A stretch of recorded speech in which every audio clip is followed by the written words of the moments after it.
Olá a todos, estamos aqui para mais uma live do canal FEALC, hoje falando sobre o periódico científico Revista de Agricultura, que em 2026 completa 100 anos de criação e publicação ininterrupta. A Revista de Agricultura nasceu na Exalc, à época chamada Escola Agrícola Luiz de Queiroz, sendo a primeira publicação acadêmica voltada à difusão científica na área de ciências agrárias. Ao longo destes quase 100 anos, o periódico passou por várias transformações em diferentes fases, e agora, próximo de comemorar o seu centenário, vive um novo momento. Hoje, vamos contar um pouco dessa trajetória e discutir os desafios e propostas futuras para essa importante publicação científica acadêmica. E para conversar conosco sobre a Revista de Agricultura, estão comigo hoje dois convidados. Professor Carlos Eduardo de Freitas Vian, do Departamento de Economia, Administração e Sociologia da Exalc-USP, editor-chefe da Revista de Agricultura. Professor Vian é graduado em Economia pela Unicamp, com mestrado em Engenharia de Produção pela UFSCar e doutorado em Análise e Elaboração de Políticas Públicas pela Unicamp. Tem se dedicado a projetos de pesquisa sobre a agroindústria canavieira, produção e comercialização de orgânicos, desenvolvimento econômico e social, entre outros temas. Coordena grupos de extensão como GEPAC e GEDS, sendo atualmente atuante na Sociedade Brasileira de Economia, Administração e Sociologia Rural, SOBER, instituição onde exerceu diversos cargos. Também foi editor-chefe da Revista de Economia e Sociologia Rural, integrando o corpo editorial e sendo revisor em diversos outros periódicos científicos. Olá, professor Vian, grande satisfação tê-lo aqui conosco. Satisfação é minha, Humberto. Obrigado pela oportunidade de a gente poder falar um pouco da nova fase da revista. Conosco também o professor Matheus Mondim, do Departamento de Genética da Exalc-USP, que integra o grupo de editores associados da Revista de Agricultura. Graduado em Engenharia Agronômica pela Universidade de São Paulo, onde também concluiu 2 pós-doutorados e o próprio doutorado em Agronomia, na área de Genética e Melhoramento de Plantas, fez ainda um pós-doutorado na Universidade de Leicester, na Inglaterra. É docente do curso de pós-graduação em Genética e Melhoramento de Plantas, onde leciona a disciplina de citogenética com orientação para alunos de mestrado e iniciação científica.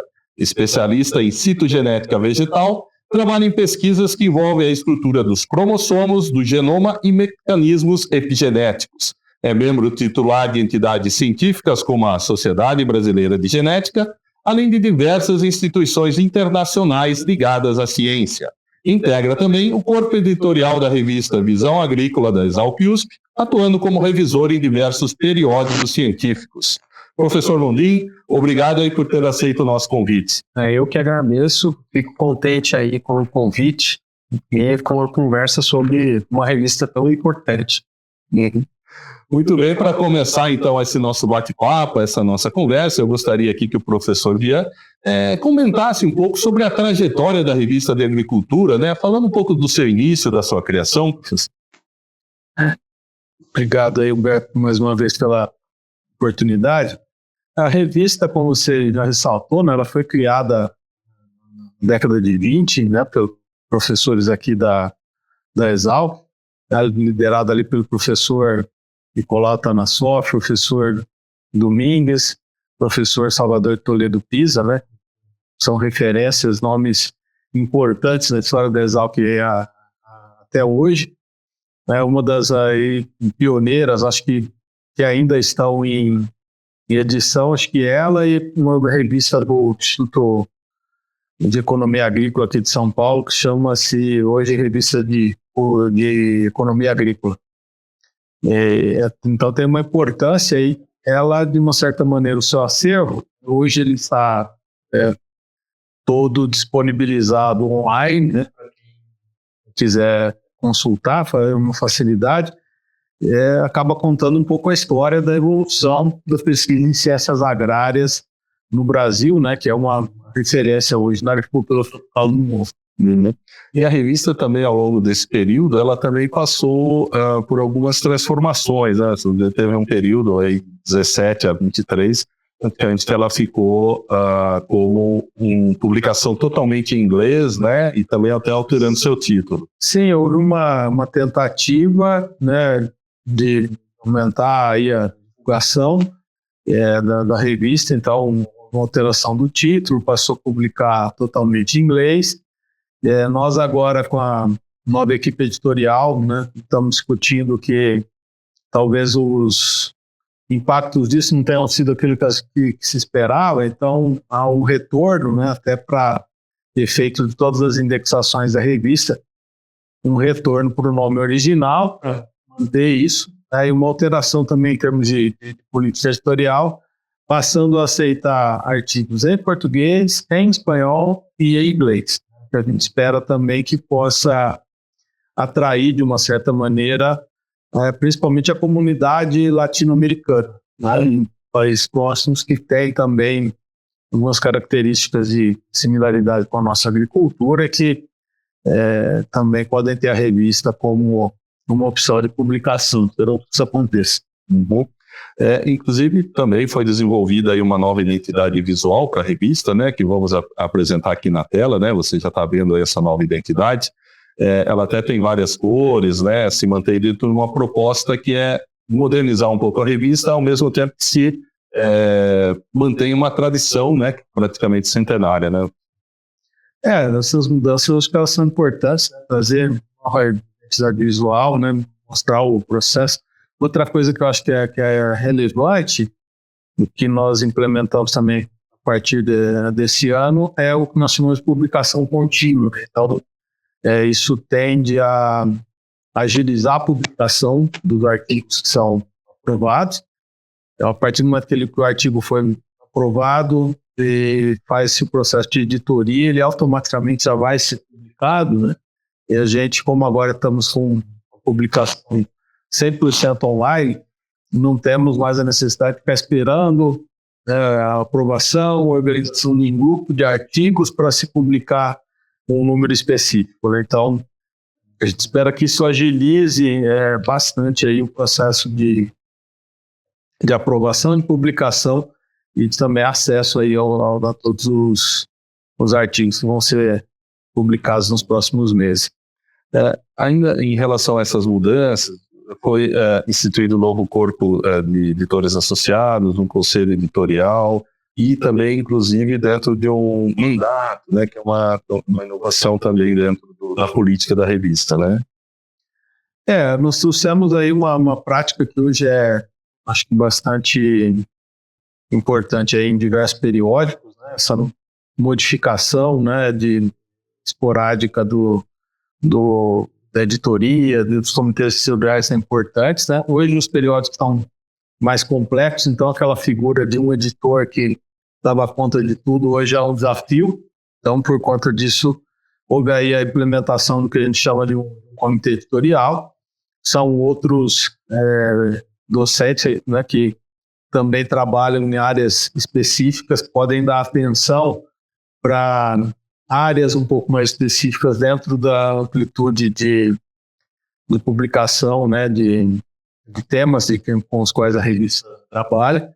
Isso ajuda também a agilizar o processo de análise dos artigos, de aprovação e de publicação. E também fizemos uma renovação, né, do nosso, ainda está, acho que em andamento, uma renovação do nosso conselho editorial, né, que é importante. O conselho tem um papel de trazer considerações, né, de ajudar a decidir sobre as mudanças da política editorial da revista, né, de ser também uma referência em alguns casos quando há alguma dificuldade de análise de algum artigo, por fazer essas análises. Então, hoje nós temos no periódico na revista de agricultura, uma estrutura editorial que é muito próxima aí da maioria dos periódicos de referência do mundo, né, em termos de organização da sua questão. Uhum. Falando um pouco, professor Gondim, como tem sido a expectativa, professor, em relação a esse momento, esse novo momento da revista? Olha, eu acho que o mais importante é esse trabalho que o professor Vian vem fazendo, de renovação, de reestruturação, dando esse ar mais moderno e buscando e trazendo de volta os autores, né, para uma revista centenária. A gente está vivendo um momento muito ruim do ponto de vista acadêmico, científico, com essa proliferação de revistas predatórias. Então, revistas conceituadas, revistas clássicas, né, de renome, e a revista de agricultura tem essas características, né? Então, o ano que vem, a gente completa 100 anos, né? Quantos periódicos no mundo hoje que a gente conhece, desses milhares de periódicos que invadem a rede, né? E que carregam os nossos e-mails todos os dias, né? Com processos editoriais questionáveis, com qualidade de revisão questionável, né? A gente vê o número de retratações que cresce exponencialmente. Então, relembrar os autores da América Latina, principalmente, que eles têm uma casa onde eles podem estar confiando nesse grupo editorial, nos seus revisores, que eles vão ter um atendimento de qualidade, que preza pela qualidade científica, naturalmente, que tem um processo moral, ético, claramente bem estabelecido, centenário, né, que dá realmente sustentação e garantia de que ele está efetivamente no processo editorial aos pares, que é aquilo que a gente espera como validação de processo científico, fugindo desse mundo maluco do publicou-pagou. Então, para mim, é um momento bastante animador, eufórico, né, da gente poder participar desse processo de renovação, né, fazer parte de um grupo que vai estar ali, né, na comemoração dos 100 anos. Então, é muito orgulho a gente poder fazer parte disso. E eu acho que o mais importante é ver um grupo liderado por alguém com bastante experiência no processo editorial e que estamos com o pé no chão e seguros daquilo que a gente precisa fazer no sentido de continuarmos a ser uma revista de referência, resgatar a relevância da revista que fica obscurecido por esse mundo predatório que está. Então, acho que acho que é a grande perspectiva. É uma revista realmente sólida, de tradição, de qualidade, com pessoas realmente profissionais e capazes. A revista também está lançando, como uma novidade, né, já está disponível no site, inclusive, o edital sobre os 50 anos do ProAlvo. Se você pudesse falar um pouco sobre esse edital, qual que é a importância de se ter, de repente, revisar esses 50 anos de um programa que foi importante aqui para o Brasil? A nossa ideia, né, até pelo caráter editorial da revista, toda essa sua tradição, promover continuamente esses números especiais. Então, como esse ano estamos comemorando 50 anos, né, da edição do ProAlvo, houve a discussão no âmbito dos editores, né, da editoria do Conselho, nessa proposta de lançar um edital que atraísse artigos que pudessem revisar o impacto, né, e as interrelações que o programa do ProAlvo, o desafio, né, de produzir álcool anidro tratado em grande escala, né, que desafios isso trouxe para a nossa agricultura, para a nossa agroindústria, especificamente. A gente está visando artigos que têm um caráter um pouco mais técnico. Nesse período todo, houve um grande desenvolvimento de variedades, houve um grande desenvolvimento no processo de mecanização, né? Temos grandes desenvolvimentos nas indústrias, né, com os processos de destilação, né, do etanol cada vez mais eficiente. Então a gente está buscando, né, abrimos o edital para chamada partilhos disso e estamos satisfeitos, porque a gente já tem ouvido aí que o lançamento do edital tem tido repercussão, né? As pessoas estão olhando, estão preparando para fazer artigos e submeterem. Acho que nós vamos ter um primeiro edital aí bastante interessante. E estamos olhando, né, para próximo ano uma outra temática mais pertinente, também fazendo novos editais nessa mesma linha. E temos outras mudanças também, temos de organização da revista, a gente pode detalhar melhor. Acho que tem uma questão também da relevância do tema, não só para o Brasil, né, Vera? Sim. Que é a questão do interesse global, porque o álcool realmente é um programa de referência, por mais que a gente tenha tido seus desafios ao longo do tempo, mas hoje a gente vê produção de álcool em vários lugares do mundo e que, sem dúvida nenhuma, tiveram como referência ou como modelo o que o Brasil fez. Então, isso também demonstra a capacidade de visão, né, do professor Bian como editor de mostrar assim, olha, isso quem, né, estiver submetendo o artigo não é uma questão de visibilidade apenas regional, né? Existe um interesse global nesse assunto e nessa revisão. Com certeza. Isso, e os artigos para essa edição especial podem ser submetidos até dezembro, né? Até o final de dezembro. Isso, a gente abriu um tempo aí interessante e tempo, né, para as pessoas poderem se organizar, né, botar material, fazer as suas submissões, né? A gente espera um processo de avaliação relativamente rápido e publicar nos primeiros meses do ano que vem. Como você classificaria a importância assim, de um periódico científico para a difusão de pesquisas, né, principalmente oriundas do meio acadêmico? Não, esse é o canal de comunicação, né?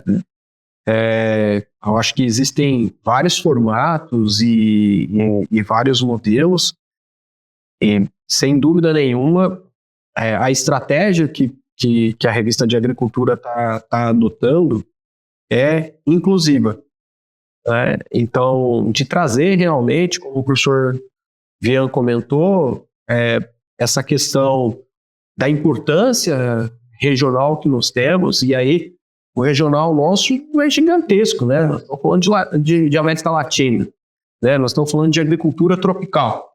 Então, se a gente pensar nesse contexto, e você parar para pensar assim, ó, quem faz agricultura tropical no mundo hoje?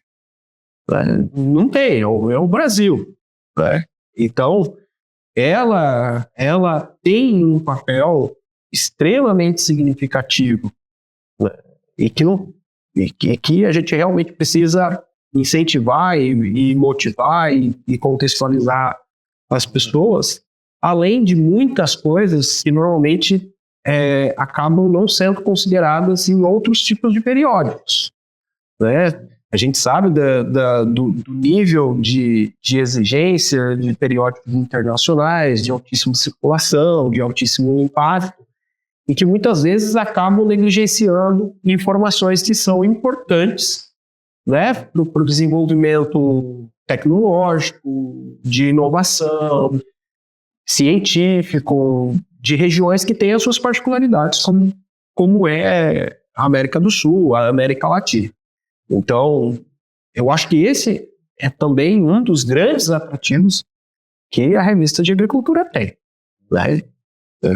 Eu gostaria de acrescentar, se me permite, claro, essa importância mesmo da comunicação científica via periódico, né? Porque você passa por um processo, né, de chancela importante, que são as análises e os pareceres que são feitos, né, a análise do corpo editorial. Nesse mundo que a gente está vivendo hoje de redes sociais, uma certa facilidade, né, de publicar, e como o Mondinho ressaltou, né, tem hoje revistas que enchem as nossas caixas de e-mail, né, pegando tudo que a gente apresenta em congresso, em outro lugar, não vamos publicamos rápido, depois assim, a gente sabe que esse processo editorial nem sempre é importante. E esse processo de avaliação é muito relevante, eles eram um diálogo, né? O artigo está sendo analisado por outros pesquisadores e vem sempre com sugestões de melhores, processo, né, de validação. Então, não é algo que alguém, né, esteja simplesmente pagando, esteja publicando, que pode, eventualmente, conter uma informação relevante, mas pode ter algum erro, pode ter algum processo. Okay. O desafio, então, que a gente quer contribuir para isso, é publicar pesquisas de relevância e confiabilidade. E dentro até dessas mudanças e vamos dizer, do perfil da publicação, ela passou também a publicar não só artigos, mas também resenhas, né? E, inclusive, tem uma nova seção, né? Que é a de artigos históricos não publicados, né? Na verdade, conteúdo histórico não publicado. Que você falasse um pouco, definisse um pouco, né, conceituasse esse material, esse conteúdo que poderia ser encaminhado para a revista. Nós fizemos algumas modificações, né, trazendo aí resenhas, né, também inserindo a possibilidade de revisões bibliográficas mais importantes, né, que também são formas relevantes de se comunicar resultados de pesquisa, contextualizar um pouco o estado da arte, né, em situações. E a gente olhou, né, acho que essa constatação veio, olhando para a Exalc, né, para o próprio acervo da FEALC, existe um grande número de pesquisas que muitas vezes foram feitas, que são relevantes, que trazem ideias importantes e que lá no passado, pelas dificuldades, os processos ficaram aí sem serem publicados, né, de uma forma diferente. Às vezes não estão nem em bibliotecas, né, estão no acervo dos docentes ou no acervo da fundação, né, com um arquivo. E a ideia é que a gente consiga trazer essas publicações, né, permitir que elas possam estar publicadas na revista online e acessível, né, para quem estiver fazendo pesquisa e poder consultar. Tem muita coisa importante, né? Um pouco dessa ideia veio de um trabalho meu mesmo. Quando eu comecei a estudar máquinas agrícolas, eu vi uma referência para um trabalho de pesquisa, acho que financiado pela FEALC, né, envolvendo vários docentes da Exalc sobre a indústria paulista de máquinas agrícolas, e foi um grande desafio conseguir ter acesso a esse material, né, onde ele estava guardado. E esse é um dos materiais que a gente pretende publicar, né, porque são dados de referência e permite que as pessoas possam entender um pouco o que era os temas de pesquisa lá atrás e poder dar andamento nisso. Bom, só colocando um pouco da importância disso dentro de um aspecto histórico, né? Por exemplo, a minha área da genética. Então, o Mendel publicou o trabalho dele, publicou em alemão, né? E acho que a grande parte das pessoas lembram, né, que o trabalho dele foi esquecido, foi redescoberto. E uma das primeiras coisas que foi feita com o trabalho dele foi ser traduzido e republicado num outro periódico em língua inglesa, porque já era a língua naquele momento que estava realmente sendo universal na comunicação científica. E isso teve um grande impacto, porque tornou-se acessível o trabalho numa comunidade muito maior. Isso foram feitos com outros trabalhos também, né? Então, não é um negócio estranho a gente pegar esses trabalhos, ter uma reedição deles, ter uma tradução para outras línguas, para que ele seja acessível. Então, assim, só relembrando, isso já faz parte da história da ciência, e isso tem uma relevância muito grande em termos de disponibilizar essa informação e dar acesso a um público maior. Pessoal, hoje, aproveitando sobre isso, quais têm sido assim, os grandes desafios das publicações, né, vamos dizer, até de uma maneira geral, né, tem enfrentado em relação às publicações, ao manter a sua revista publicada? Assim, aparentemente o que eu vejo é a questão do processo de revisão. Eu acho que esse tem sido um grande gargalo. O meio acadêmico, ele se burocratizou demasiadamente nos últimos 30, 40 anos. Então, o docente, ele tem que desempenhar uma quantidade de funções que realmente não deveriam fazer parte do espectro dele. Então, o que acontece é que a disponibilidade de pessoas para fazer revisões diminuiu severamente, né? E isso se agrava muito com a proliferação dos periódicos predatórios, né?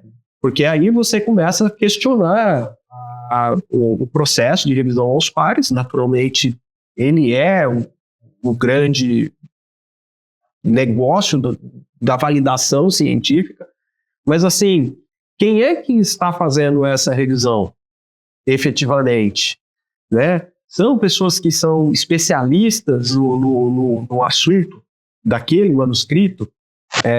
Eu falo do meu próprio exemplo. É invariável eu receber dezenas de solicitações e você vai ver de coisas que não tem absolutamente nenhuma ligação com a minha especialidade, o que é muito estranho. Então você vê que não tem uma curadoria, né? E isso naturalmente leva bastante descrédito, as pessoas começam a ficar cansadas, começam a ficar desanimadas, né? A gente sabe que hoje achar os revisores corretos dá muito trabalho. E eu acho que esse é um grande desafio, né? Não só no Brasil, a gente tem experimentado isso em periódicos de circulação internacional, alta circulação internacional, não tem sido fácil. É difícil de você conseguir também bons pareceres, né? Porque a questão do processo de revisão não é simplesmente você ter uma revisão, é você ter uma boa revisão. E as pessoas, de maneira geral, não têm um entendimento muito claro sobre o que é esse processo de revisão, como que ele tem que ser feito, como que ele tem que ser escrito, qual que é a finalidade dele. Uhum. E dentro disso, acho que, por exemplo, pós-docs ou doutorandos poderiam ser potenciais revisores, né? Claro que, de repente, ou capacitados ou orientados para isso. Essa também é uma alternativa? Eu acho que esse é um processo educacional emergencial e urgente que a gente precisa fazer, porque esses jovens pesquisadores que estão ingressando no meio acadêmico, eles não passam por um processo de treinamento em como emitir um parecer, em como fazer um parecer, o que é que esse parecer precisa ter. Então, a gente vê coisas que são tristes, né? Porque você acredita que você está trabalhando no meio em que as pessoas têm uma capacitação diferenciada do ponto de vista intelectual. Então, você receber pareceres que são agressivos, pareceres pouco técnicos, né? Não declaração de conflito de interesse, que é bastante comum.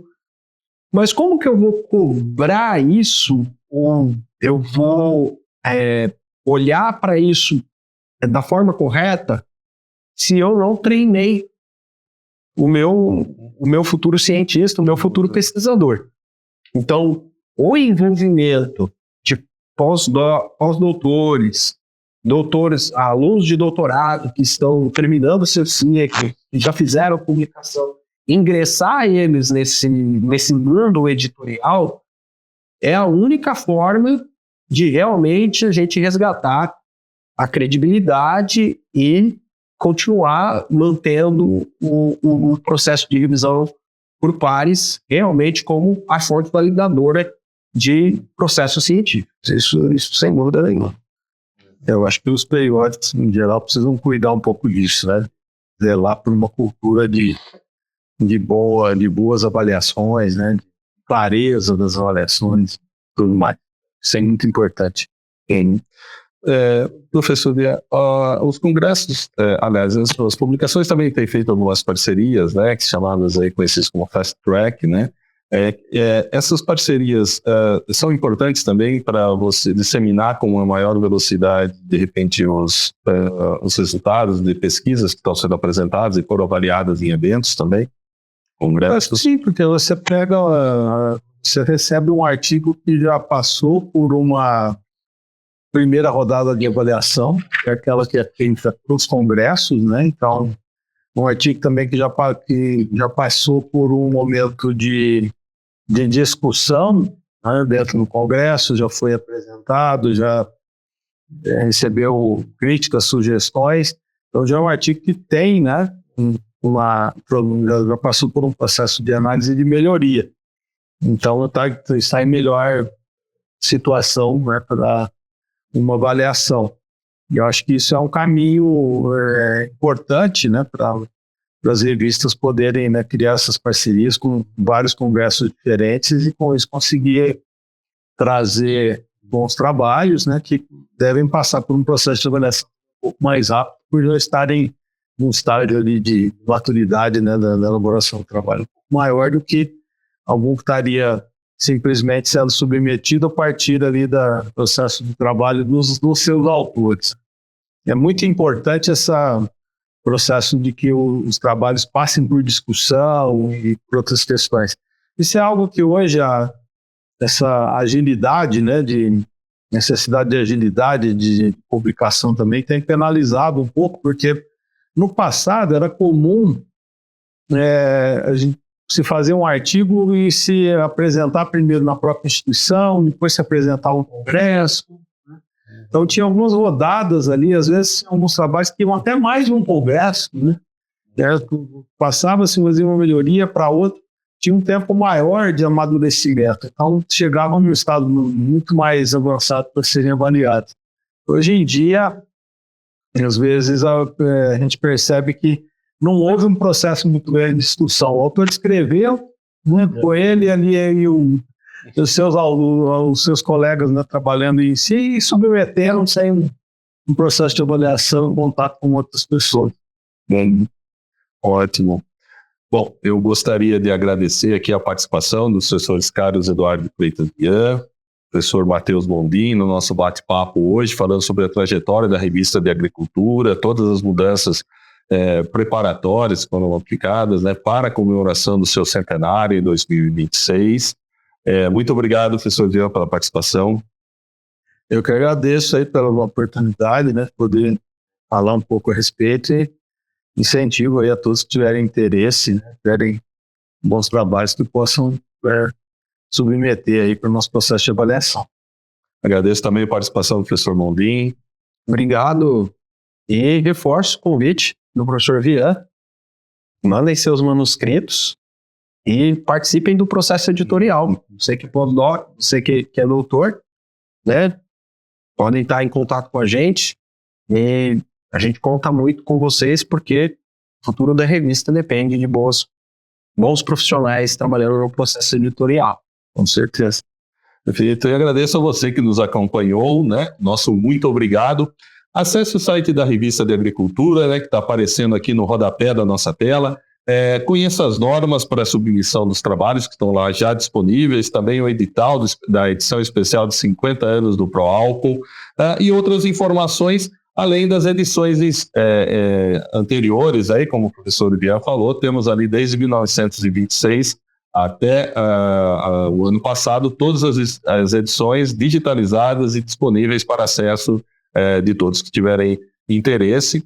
Gostaria de lembrar também do professor Evônio Berti Filho, que também é editor-chefe, uma figura histórica, né, dentro da história da revista, desde 91 participando e muito ativo também.